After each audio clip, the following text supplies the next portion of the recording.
আসসালামু আলাইকুম বন্ধুরা, সবাই কেমন আছেন? আশা করি সবাই ভালো আছেন।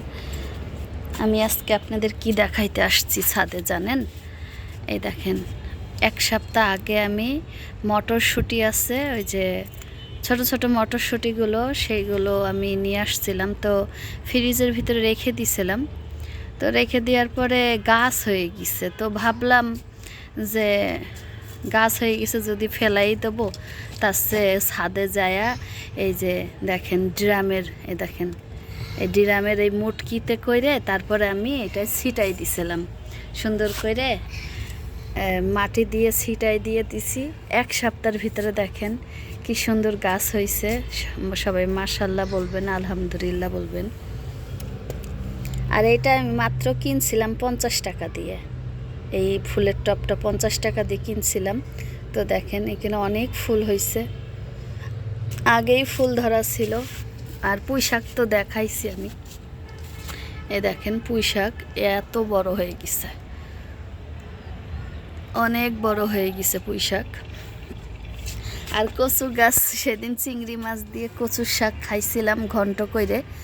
দেখেন আজকে আজকে মানে কয়দিন হবে, এই 25-26 দিন আগে খাওয়া হয়েছিল।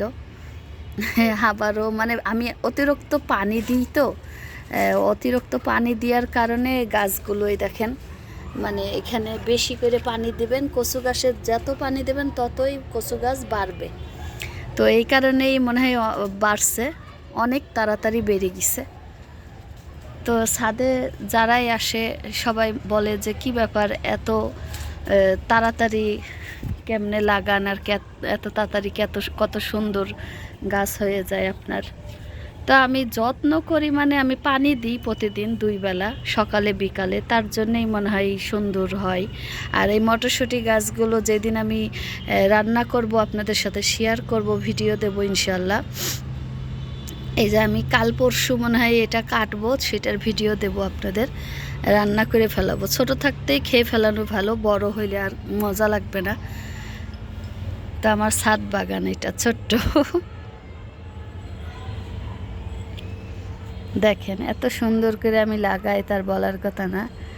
খাই, প্রতিদিনই খাই, মানে মাসে মাসে খাওয়া হয়। দেখেন পুঁই শাকের হয়েছে, মেসরি বলি আমরা, আমাদের গ্রামের ভাষায় মেসরি বলি এটারে। এই দেখেন জারিফ দেখেন ছাদে খেলতেছে, অসুস্থ, সবাই ওর জন্য দোয়া করবেন। তো সবাই ভালো থাকবেন। আসসালামু আলাইকুম, আল্লাহ হাফেজ।